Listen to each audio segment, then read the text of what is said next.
Halo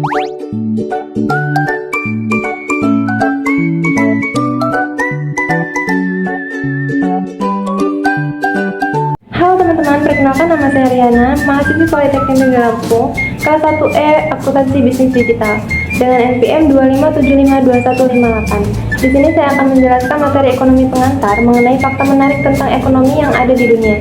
Saya memilih negara Jepang untuk saya jadikan topik pembicaraan pada video kali ini. Jadi teman-teman, Jepang merupakan negara maju dengan tantangan unik. Posisi ekonomi Jepang di dunia saat ini menduduki posisi ketiga setelah Amerika Serikat dan Cina, dihitung dari PDB atau produk domestik bruto.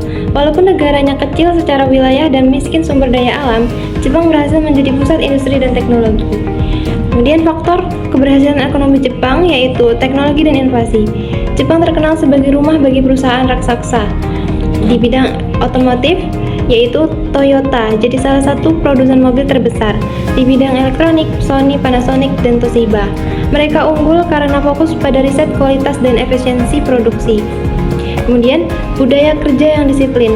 Orang-orang Jepang punya etos kerja yang tinggi. Ada istilah kaizen, perbaikan berkelanjutan, yaitu selalu mencari cara memperbaiki sesuatu sekecil apapun. Bahkan, budaya kerja mereka terkenal ekstrim sampai muncul istilah karoshi, kematian akibat terlalu banyak kerja. Yang ketiga ada pendidikan dan SDM berkualitas. Jepang menekankan pendidikan sejak dini, terutama soal sains, matematika, dan teknologi. Sumber daya manusia jadi modal utama karena alamnya terbatas. Kemudian fakta menarik tentang ekonomi Jepang. 1. Minim sumber daya alam. Jepang hampir tidak punya minyak, gas, atau batu bara. Mereka mengimpor hampir semua energi dan bahan mentah dari luar negeri. Karena itu, Jepang harus pintar mengolah dan mengekspor produk dengan nilai tambah tinggi, seperti mobil, elektronik, dan teknologi. Hal ini membuat ekonomi Jepang tetap stabil meskipun pertumbuhan melambat. 3. Transportasi super efisien. Jepang mempunyai kereta Shinkansen atau kereta peluru yang menjadi simbol efisiensi dan inovasi. Transportasi publik yang maju mendukung kelancaran ekonomi dan mobilitas tenaga kerja. 4. Krisis demografi. Populasi Jepang menua dan dengan cepat. Jumlah lansia lebih banyak daripada anak muda. Dampaknya, tenaga kerja berkurang, biaya pensiun dan kesehatan membengkak. Fakta unik, banyak toko, restoran, bahkan perusahaan yang terpaksa menggunakan robot untuk menggantikan tenaga manusia.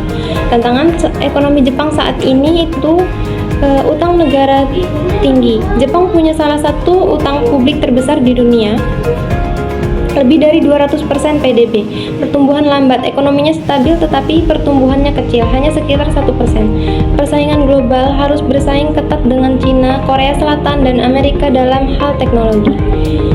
Kesimpulan yang dapat saya ambil, ekonomi Jepang itu menarik karena maju tanpa sumber daya alam, mengendalikan teknologi, inovasi, dan budaya kerja keras. Tapi sekarang menghadapi masalah serius seperti krisis demografi dan utang tinggi. Jadi Jepang menjadi salah satu contoh bagaimana keterbatasan justru bisa melahirkan kekuatan besar, tapi juga menunjukkan kalau negara maju pun tetap punya tantangan berat.